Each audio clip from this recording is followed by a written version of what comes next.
Hi friends, నేను మీ Raju. Welcome to my channel.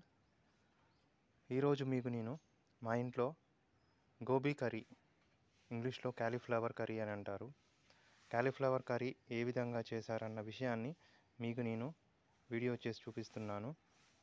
ఈ వీడియో మొత్తం పూర్తిగా చూడండి, ఎక్కడ స్కిప్ చేయకుండా పూర్తిగా చూడండి. పూర్తిగా చూస్తే మీకు ఈ గోబీ కర్రీ, క్యాలీఫ్లవర్ కర్రీ మా ఇంట్లో మేము ఏ విధంగా చేసామన్న విషయం మీకు అర్థమవుతుంది.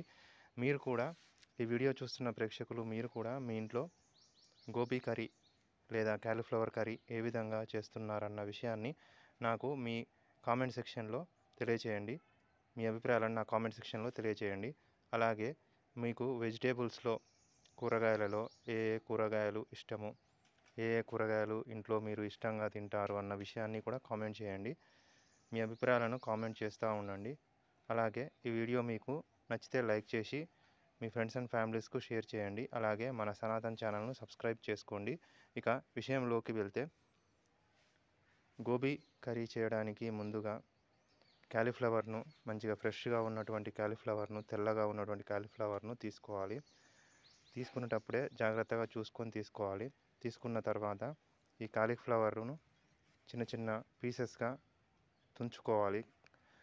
ఈ విధంగా చూపిస్తున్న విధంగా చిన్న చిన్న పీసెస్ లాగా తుంచుకొని వాటిని శుభ్రంగా నీటిలో కడుక్కోవాలి.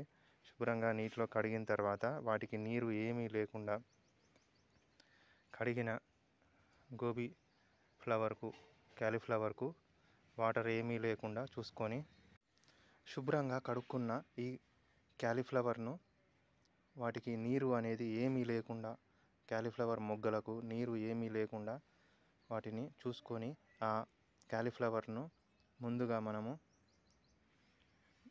వేరే బౌల్లో, వంట చేయడానికి వేరే బౌల్లో తీసుకొని దానిలో పోపు చేసుకోవాలి. పోపు చేసుకొని కొంచెము స్టవ్ కొంచెం సిమ్లో పెట్టి ఉంచాలి. సిమ్లో పెట్టి ఉంచడం ద్వారా ఈ క్యాలీఫ్లవర్ అనేది మగ్గుతూ ఉంటుంది. కొద్దిసేపు అయిన తర్వాత ఈ క్యాలీఫ్లవర్కు, ఈ పీసెస్కు ఉప్పు, కారం తగినంతగా, కొంతమంది ఎక్కువ తింటారు, కొంతమంది తక్కువ తింటారు, ఉప్పు కారం తగినంతగా చూసుకొని ఇందులో వేసుకొని ఒక 5 నిమిషాల పాటు ఉంటే, సిమ్లోనే ఒక 5 నిమిషాల పాటు ఉంటే మనకు వేడివేడిగా, తాజాగా, తెల్లగా ఉన్నటువంటి గోబీ కర్రీ లేదా క్యాలీఫ్లవర్ కర్రీ తయారవుతూ ఉంటుంది. ఈ క్యాలీఫ్లవర్ కర్రీ చాలా సున్నితంగా ఉంటుంది కాబట్టి మీరు స్టవ్ పైన